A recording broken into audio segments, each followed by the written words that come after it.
জোড়া যদি কনফার্ম পাওয়া যায়, গত বছর যেভাবে আমার কাড়াটা খেলেছে, হ্যাঁ খেলেছে যে আমরা লটারি কনফার্ম করব। আচ্ছা, যে পাড়া থানার টাইগারকে পরাজয় করেছিল ওই চিনিবাস কি? হ্যাঁ হ্যাঁ, ওই চিনিবাস পাড়া থানা। তো সবাই তো উপর দিকে উঠতে চেষ্টা করে, নিচ দিকে নামতে কে চেষ্টা করে যে আমি আজ 2 নম্বর 3 নম্বরে ঢুকবো। গত বছর থেকে তো আমি তো খেলছি কাড়াটা 1 নম্বরে। পুরুলিয়াবাসী ও ঝাড়খণ্ডবাসী সকল কাড়া রসিককে স্বাগত জানাই। আর আপনারা এই চ্যানেল যদি নতুন হয়ে থাকেন চ্যানেলটাকে সাবস্ক্রাইব করে পাশে থাকবেন। আর আজকে আমি একটা বিগ আপডেট বা হাই ভোল্টেজ আপডেট আপনার সামনে তুলে ধরছি। তো ভিডিওটা আপনারা সম্পূর্ণ দেখবেন, স্কিপ না করে, কারণ এই মহাশয়ের মূল্যবান বক্তব্য একটা কাড়া লড়াই ফাইনাল হতে চলেছে। তো জোড়া কনফার্ম হবে কি লড়াই গ্রামে হবে সেটাও মহাশয় যে আছে ওনার কাছ থেকে জেনে নেব। নমস্কার। নমস্কার। একটু আপনার নাম পরিচয়টা বলুন। আমার নাম চিনিবাস মাহাতো, গ্রাম গাড়াফুসরা, জেলা থানা পুরুলিয়া, পোস্ট গাড়াফুসরা। আচ্ছা, আপনার পরিচয়টাও তো বললেন, তো আপনি গ্রামে লড়াই করছেন কি বাইরে লড়াই করবেন? গ্রামে আমার এখন সেরকম মাঠ নাই। তা আমি চিন্তা ভাবনা করেছি যে 8 বছর আমি খেলেছি কাড়াটা, তো এই বছর কি খেলবে না খেলবে একবার আমি বাইরে দেখে নিই, তারপরে আমি গ্রামে মেলার ডাক দিব। যেমন কাড়া পজিশন বুঝবো সেইভাবে আমি ডাক দিব। যদি করেন গ্রামে তাহলে কতগুলো কাড়া থাকবে? কাড়া থাকবে মোটামুটি 5টি কাড়া থাকবে। আচ্ছা আচ্ছা, তা আপনি এখন বর্তমানে কি বাইরে কোথাও নাম দিয়েছেন? হ্যাঁ, বাইরে আমি 2 জায়গায় নাম দিয়ে আছি। তো 2 জায়গায়, তো 2 জায়গার মধ্যে কি কোনো জায়গায় কনফার্ম হয়েছে না? না না, কোনো জায়গায় আমার এখন কনফার্ম হয়নি। তো আপনার কি মনে হবে যে সব থেকে বেশি টার্গেট যে এই আসরটায় লাগালে ভালো হয়, তো কোন টার্গেটে আপনার বেশি টার্গেট আছে? আমার এই জন্যই 2 জায়গায় নাম দেওয়া, যে যেখানেই আমি কনফার্ম পাবো সেইখানেই আমি সামাবো। মানে আপনার টার্গেট নাই যে ওই মানে সেই লাগা? না না, টার্গেট নাই যে ওইখানেই লাগাবো বলে, আমি যেখানে কনফার্ম পাবো সেইখানেই আমি লাগাবো কাড়াটা। আর আমি দিয়েছি 2 জায়গায়, 1 নম্বরে দিয়েছি। আচ্ছা আচ্ছা, 2 নম্বর 3 নম্বরে দিয়ে নাকি? না না, 2-3 নম্বরে নাই। আমি গত বছর থেকে তো আমি তো খেলছি কাড়াটা 1 নম্বরে। তো সবাই তো উপর দিকে উঠতে চেষ্টা করে, নিচ দিকে নামতে কে চেষ্টা করে যে আমি আজ 2 নম্বর 3 নম্বরে ঢুকবো।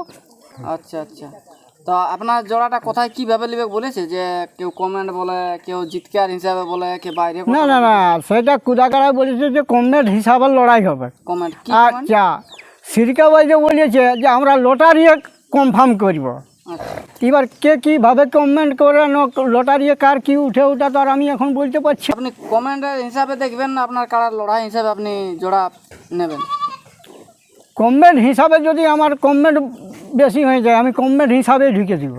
আচ্ছা, যদি আপনি যে আধার কার্ড দিয়েছেন তাহলে আপনি মানে আপনাকে পাবলিক কিভাবে যে আপনাকে জোড়াটা কনফার্ম করে দিবে যে ওই আসরে ওনাকে জোড়াটা দেওয়া হোক, তা আপনার কি দেখবে? আমি পাবলিককে বলছি হ্যাঁ বা রসিককে বলছি, হ্যাঁ, যে আমার কাড়া বাহিরে কবার জয় করে এসেছে বা বাকি যে কাড়াগুলা জোড়া দিবে তারা কবার বাহির থেকে জয় করে এসেছে, ওটা পাবলিক বিচার করবে বা রসিক বিচার করে আচ্ছা কনফার্ম করবে। আচ্ছা, যে কাড়া মালিক সে তো ভাবতে হবে যে কাড়াটা কতবার লড়েছে, তাই তো? হ্যাঁ, এটা তো একটা চিন্তার বিষয় আছে না? ওইটা চিন্তার বিষয় আছে। নাই তো হঠাৎ করে কেউ উপরে উঠে গেছে, আসে নাম দিয়ে নিয়েছে, আলাদা ব্যাপার। আর কেউ যদি প্রথম থেকে খেলে খেলে আসে, যদি আসে নাম দিয়েছে, তারটা হচ্ছে আলাদা ব্যাপার। তো সেটা এবার দর্শক বুঝবেন যে কে কতবার বাইরে খেলেছে আর কে কতবার মানে 1 নাম্বার 2 নাম্বার 4 নাম্বার 5 নাম্বারে খেলেছে আর কে কবার 1 নাম্বারে খেলেছে, সেটা আপনারা আরও তো অনেক আগে ভিডিও ইনাদের বার হয়েছে, যে যে ব্যক্তি নাম নিয়েছে তাদেরও ভিডিও আগে বার হয়েছে, অনেক আগেও আছে।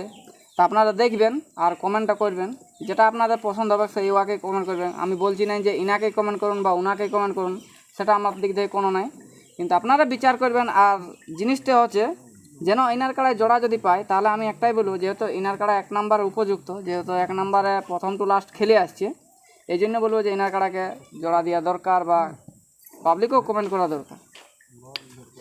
তো আপনার যে এগুলো মানে বলছেন 1 নাম্বার লড়েছে, তো 1 নাম্বার কোন জায়গায় লড়েছে?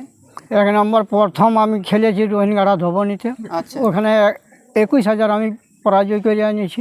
আচ্ছা আচ্ছা 2য় নম্বরে খেলেছি আমি তেঁতরহিটিয়া, আচ্ছা ওইখানেও আমি 21,000 পরাজয় করে এসেছি 1 নম্বরে। আচ্ছা, আর এরপর দ্বিতীয়বার মানে ওই সিরকাবাদ আর কুদাগাড়া, হ্যাঁ, এই 2 জায়গায় আপনার মানে টার্গেট আছে, টার্গেট দিয়েওছেন। দিয়েছি। তা আপনি যদি মনে করেন কুদাগাড়ায় আপনি চান্স পেয়ে যান, তাহলে কুদাগাড়ার মালিককে কিছু বলবেন, কমিটিকে? বা সিরকাবাদে যদি চান্স পায় তো সিরকাবাদের কমিটিকে কী বলবেন? আমি কমিটিকে আর কী বলবো আর মালিককে কী বলবো, আমি যেখানে যে আগে কনফার্ম করে ছাড়বে তারই আসর আমি নামিয়ে যাব। আচ্ছা আচ্ছা আগে কনফার্ম করে যেই ছাড়বে, এটা হচ্ছে আশ্বিনের 21 দিনে, আচ্ছা ওটা হচ্ছে কার্তিকের 4 দিনে। এইভাবে আমি দু জায়গায় আধার কার্ড দেওয়া আছে যে যেটাই আমি কনফার্ম পাবো সেইখানে আমি খেলা দেখাবো। আপনার কাছে কীরকম লড়াই দেখাবেন যদি আপনার জোড়া কনফার্ম পেয়ে যান? আমি জোড়া যদি কনফার্ম পেয়ে যাই, গত বছর যেভাবে আমার কাড়াটা খেলেছে, হুম হ্যাঁ সেইভাবে ওই তো আমি আর কি বলবো, ভিডিও খুলে দেখুক, দর্শক দেখুক, হ্যাঁ রসিকরা দেখুক, হ্যাঁ ওরাই আমার পরিচয় দিবে। আমি আর পরিচয়, আমার কাড়ার পরিচয় আমি কি দিব? যা দর্শক দেখেছে বা যা রসিক দেখেছে ওরাই ভিডিও দেখে খুলে কোন দেখুক, আর আমার পরিচয়টা দেখ যে কতক্ষণ লড়িয়েছে বা কীভাবে আমার কাড়া খেলিয়েছে। আচ্ছা, এরপর এনার 1 নাম্বার কাটা প্রস্তুতি কীরকম আছে সেটা আপনার